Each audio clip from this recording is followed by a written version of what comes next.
Hello friends, स्वागत है आप सभी का हमारे चैनल द ट्रू ज्ञान पे। दोस्तों, उम्मीद करता हूँ कि आप सब अच्छे होंगे। आज हम बात करने वाले हैं सबरी के बारे में। माता सबरी रामायण के काफ़ी जाने माने अंग है। माता सबरी और श्री राम के बारे में।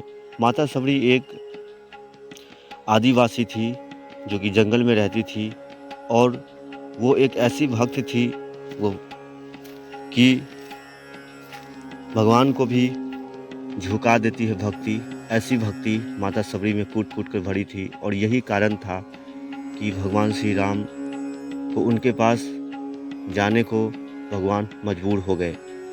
दोस्तों, प्राचीन काल से लेकर आज तक हम ये जानते आए हैं कि कैसे रामायण, महाभारत जैसे काफ़ी जो बड़े बड़े ग्रंथों हैं उन्हें देखकर हमें हमें काफ़ी इंस्पायर मिलती है कि हमें काफ़ी अंदर से एक उमंग उठती है कि कैसे रहे होंगे उस ज़माने के लोग, कैसे कितने लंबे चौड़े थे उस ज़माने के लोग, कैसे उनमें इतनी शक्ति थी। दोस्तों, ये सब कुछ नहीं था, ये सब था स्पिरिचुअलिटी के बारे में कि उस समय लोग आध्यात्मिकता को ज़्यादा महत्व देते थे। आज लोग ज़्यादा वैज्ञानिकता को महत्व देते हैं कि जो बात वैज्ञानिक ना कहे उसे लोग मानते नहीं हैं। 100% वैज्ञानिक प्रूव होनी चाहिए किसी बात को लेकर, तभी लोग मानते हैं। लेकिन जो बात आज वैज्ञानिक प्रूव कर रही है, हमारे ऋषि मुनि कई साल पहले आकर वो बात बोल चुके थे। हमारे ऋषि मुनि बोल चुके थे कि 84 लाख योनि होती है।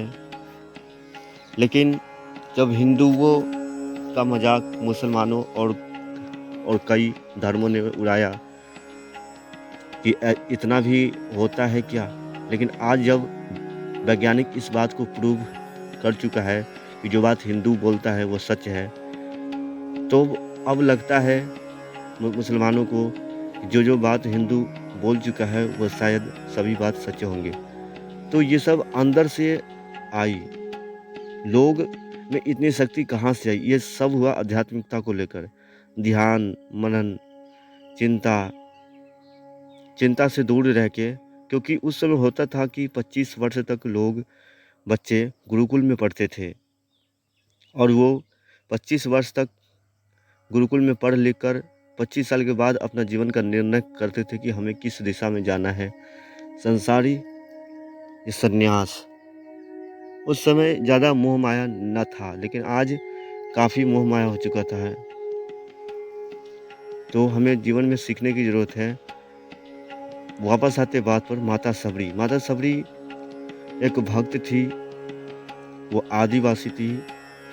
वो बचपन से ही भगवान श्री राम की गुण गाया करती थी।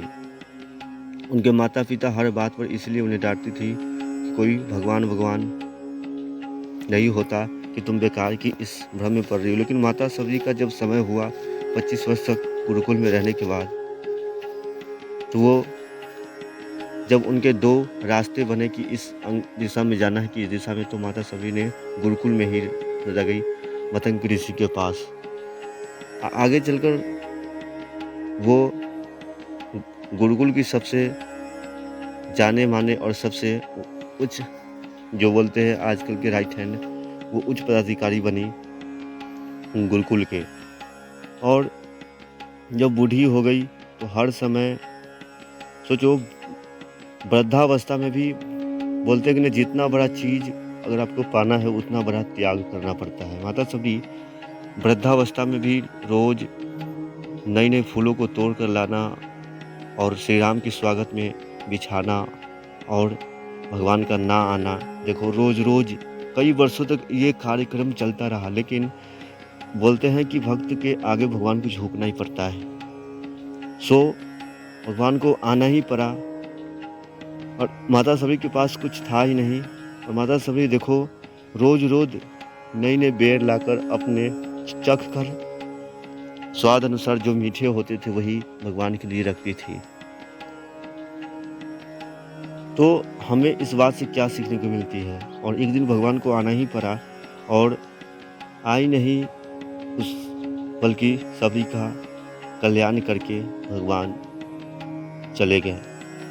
बोलते हैं कि हम किसी चीज़ में अगर खो जाए उसे पाने के लिए तो वो रास्ता दूर नहीं होता। हमें इस बात से यही शिक्षा मिलती है कि हम किसी चीज़ में खो जाए तो वो पाना मुश्किल नहीं रहता है।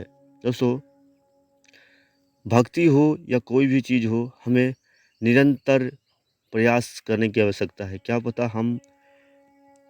हमारे द्वार पे कल कोई आ जाए, हम भगवान ही आ जाए और हम उसकी तैयारी ना करके रहे।